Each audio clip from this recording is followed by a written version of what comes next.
Assalaamu calaykum. Ku soo dhawaada casharada taxanaha Class Academic and Technology. Mowduucana wuu ka duwan yahay kuwii hore oo aad u barateen aan idiin soo gudbino cashar editing ah ama design ah.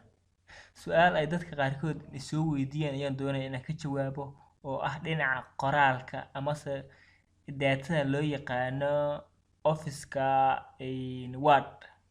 Word Office. Marka dad baa waxay isoo weydiiyeen sida aan qoraal aan tiro badan qoraal aan qorin oo meesha noo buuxis sida u helnaa iyo spelling-kaan markasta calaamadda hoos laga saarayo sida u saxnaa kasoo qaad calaamadan gaduudka hoos laga soo saarayo oo kaleeto hadii calaamad gaduud hoos laga soo saarayo qoraalka aan qornay waad u jeedaa waxa la rabaa inaan calaamadan la dirno gaduudkaas hoos ka qormayo iyo inaan qoraal badan saa u heli lahayd inaan ku tuso labadaas su'aalood oo dadku in badan dad ay soo weydiiyeen telefoon xataa igu soo waceen qaar ayaan doonayaa inaan ka jawaabo. Okay, qoraal badan oo meeshaan ii buuxisho haddaan doonayo inaan helo waxaan sameynayaa si fudud baan u helayaa.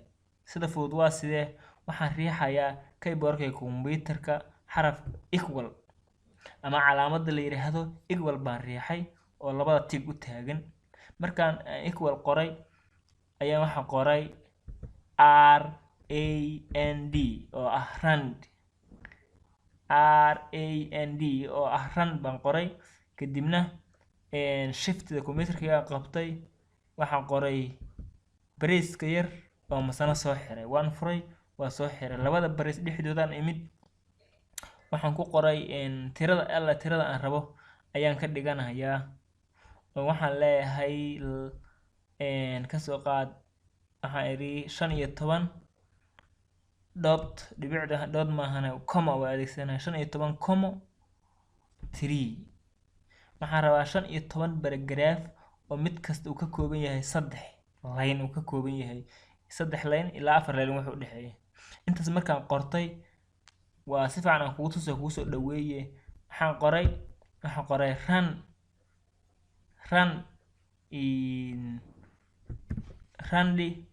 15,3 marka intaas aan joogo waxaan leeyahay enter-ka computerka ayaan gujinayaa.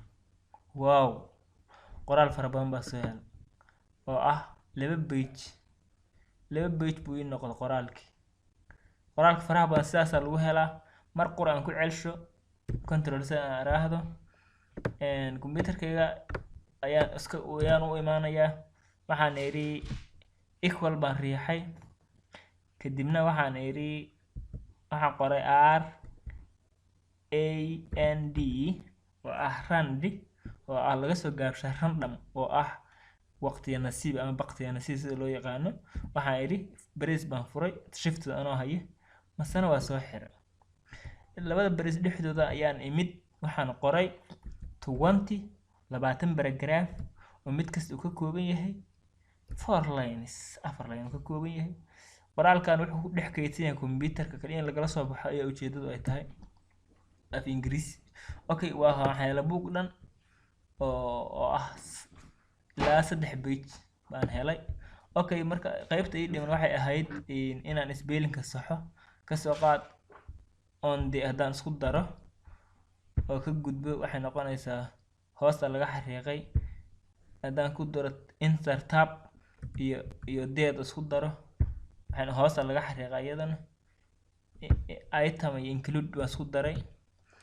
Okay, waxay noqotay iyadana hoosta laga xariiqay waxaan dhan hoosta laga xariiqay haddaba calaamadda saas oo kale markay dhacdo oo calaamadaha hoosta laga xariiqayo ama waxa qora uu af Soomaali yahay ka soo qaad aan iri wararka dalka aragtaa wixii dhan hoosta laga xariiqay marka calaamadahana dhan si hoosta xariiqan uga gudubtid ayaan rabaa inaan kuu sameeyo adoo highlight gareyn oo qoraalka dhinac kale aadin ayaad waxaad gujinaysaa file oo uu leeyahay Office-ku file markaan gujiyay waxa ii soo baxday dhinacaas oo dhan qoraalka ayaa saxan madaxyo ayaa taxan waxaan tagayaa qaybta la yiraahdo option ayaan gujiyey. option markaan gujiyey maxaa ii soo baxday misna waxaa ii soo baxay box kale ayaa ii soo baxay. boxkaasi waa raacayoo proof baan ka dhex doorto. proof markaan iri ayaan proofta saa u tagayo. proof markaan dhex tagay waxaan check ka qaadayaa meeshan la yiraahdo check spelling as you type. fictan ka qaaday. markaan ficta ka qaadana okay waan kastoo yar soo iri maxaa aragtaa wararka waxay ii noqdeen sax. wixii isku dardarsanaa sharciyan baa laygu haystaa laakiin layguma haysto inay yihiin macnaha qaabka isku aadayin waa qalad baa lagu leeyahay. marka spellinga isku dardarsan baa laygu haystaa. on the oo isku darsan. tablet waa isku darsan tahay. included waa isku darsan tahay. waxaas oo dhan marka lagu qabsan maayo hadda. haddaad Soomaali qortid iyo haddaad luqad kale qortid markasta buugga wuxuu ku noqonaa nadiif. hadda af Soomaali iyo Ingiriis isku bay noqdeen u qoran spelling lagu qabsan maayo. marka spelling check gaasa sameynaysaa haddii aad u baahatid casharkan markasta aad ku ceshan kadhaa. intaas aan casharkeennii caaway koobnaa oo doona ugu talagalnaa dad u faa'iideyno ayaan kusoo koobaynaa. Cabdinaasir Axmed Jaamac waxaan kaga tagay kala duwan xiiso la socod class academy casharada design-ka video editor-ka iyo casharo kale muhiim ah oo aan doonayno inaan soo kordhino oo soo gelino YouTube insha Allah.